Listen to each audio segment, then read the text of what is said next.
Kamusta naman po yung pagpaprocess ng aba or albabalabiyat sa mga papers? Actually, kaya medyo natagalan ng umabot ng 2 buwan. Finally, nandito na ako sa Dubai. Thank you very much sa ABA. Sir Mark, kamusta po? Oy, okay naman. Welcome po dito sa Dubai. Thank you. Kamusta po yung biyahe nyo? Biyahe, nakakapagod dahil kasi walang tulog eh.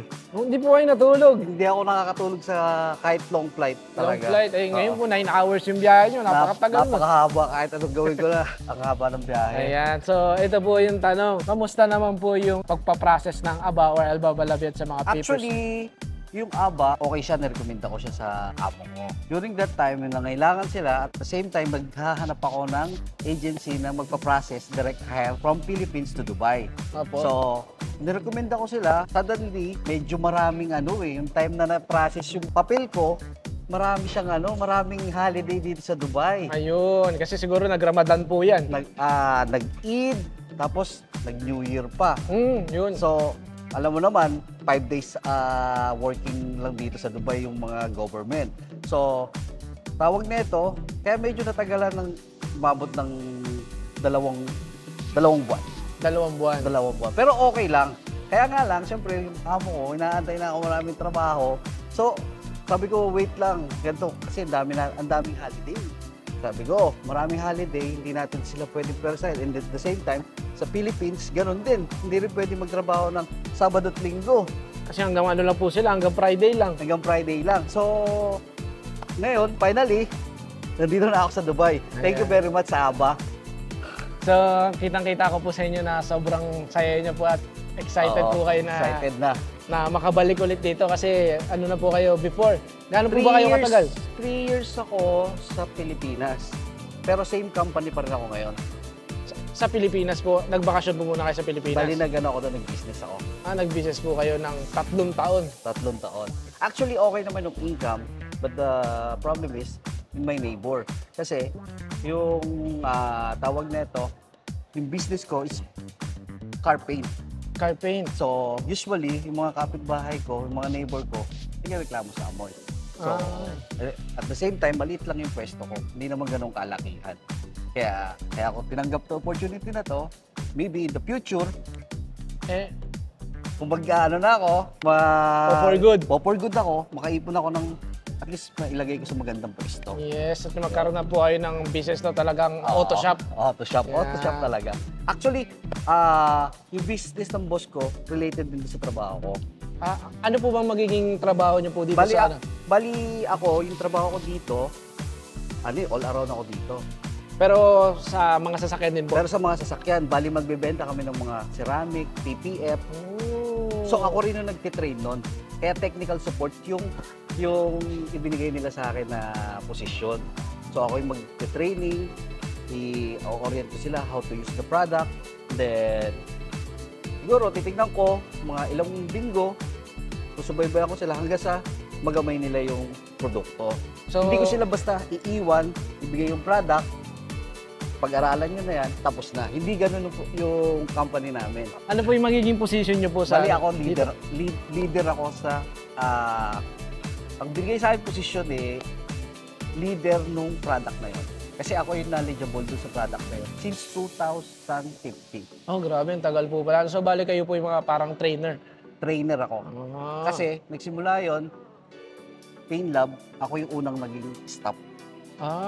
Hanggang sa lumaki. Kumbaga kayo pala ang pioneer. Pioneer ako. Kaya nga hiner nila ako ulit as a employee ulit. So anong year po kayo ako sa kanila 2015 hanggang 2022.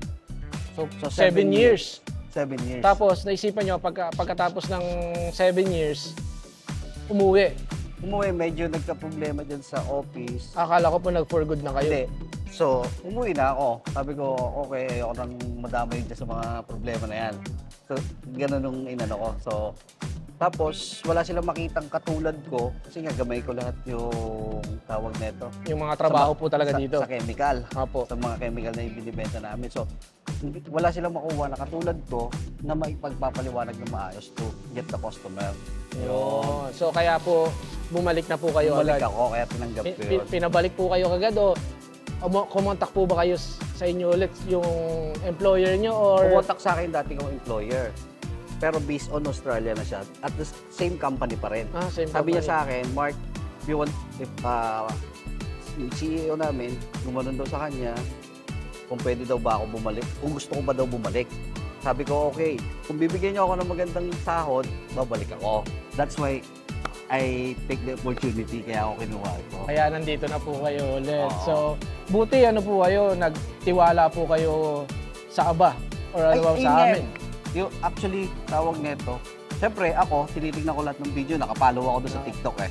Ikaw nga parating nag-interview doon. Tapos sabi ko, baka someday ako naman ma-interview. Ito na nga. Nandito na po kayo. Dito na ako, sabi ko. Kaya tawag nito, nagpapasalamat ako, ganun pa man, tumagal ng konti, pero at least walang naging hassle sa immigration. Kasi confident ako, kasi legal yung papers ko. Kasi meron kayong ano yan, OWA, OEC, OEC, PIDOS. lahat. So wala namang question sa akin sa immigration. Basta, anong trabaho mo? Technical support, okay. Stop. Kalas. Kasi ganun po yun makikita sa immigration natin na dati po kayong OFW. So hindi po tayo pwedeng Kaya mag-tourist. hindi ako nag-risk ng tourist. Opo. Gusto nila ako pag-tourism. So sabi ko, sayang lang yung pera. Opo. Kasi kung pwede naman natin daanin sa legal way, even though na medyo pricey, pero at least wala tayong hassle. Kasi hindi masasayang ang pera Kasi natin. legal po yun Kesa pag nag-tourist po kayo, siguro ang automatic offload po kayo niyan. So, ang tanong po dyan, marerecommend nyo po ba yung company namin dito? Yes. Para nga sa mga gustong pumunta dito sa Dubai na may employer kayo, nire-recommend ako yung ABA agency kasi sila magpa-process ng papel nyo sa Pilipinas para maging smooth lahat ng transaction. So, yun. So, thank you so much po. Thank you, At sir. saan po muna kayo sa Pilipinas? Cavite. Cavite. So, hanggang ngayon po ba meron kayong shop doon? Wala na, sinara ko na. Sinara ko muna. Sinara nyo muna? Temporary. Ay, kasi taga Cavite po ako. Saan ka sa Cavite? Dasma.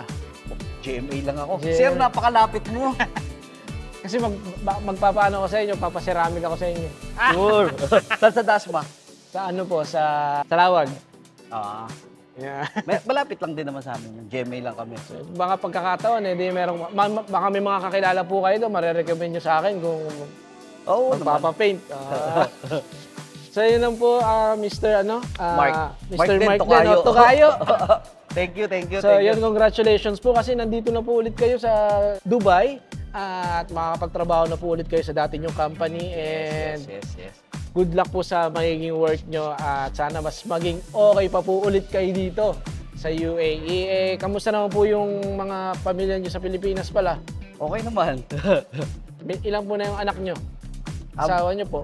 Asawa ko, iniwan ko. Yung anak ko, 4 ang paa. 4? Aso. Ay! Ano po wala? Animal lover po wala si Sir? Hindi, actually, may isa pa akong anak. Yung isang anak ko, may anak na rin. May apo na. May apo na po kayo? Oo. Medyo tumatanda na tayo. So, kaya... ayun buti okay lang po sa asawa nyo, pamilya. Susunod siya dito. Kukunin nyo po? Yes. Yan, maganda po yan. Saka yung anak naming 4 ang paa. Ayan, dadalhin nyo rin po dito. Oo. So, yun lang sir. At nandito si Mr. Mark, si Tocayo, na legal siya nakarating dito. At pagdating niya dito ay may trabaho na. With the help of our recruitment agency in the Philippines and of course, ng ABA or Albabalabiad, ay nandito na si Mr. Mark. So, ito lang po yung masasabi natin. So, welcome dito sa Dubai!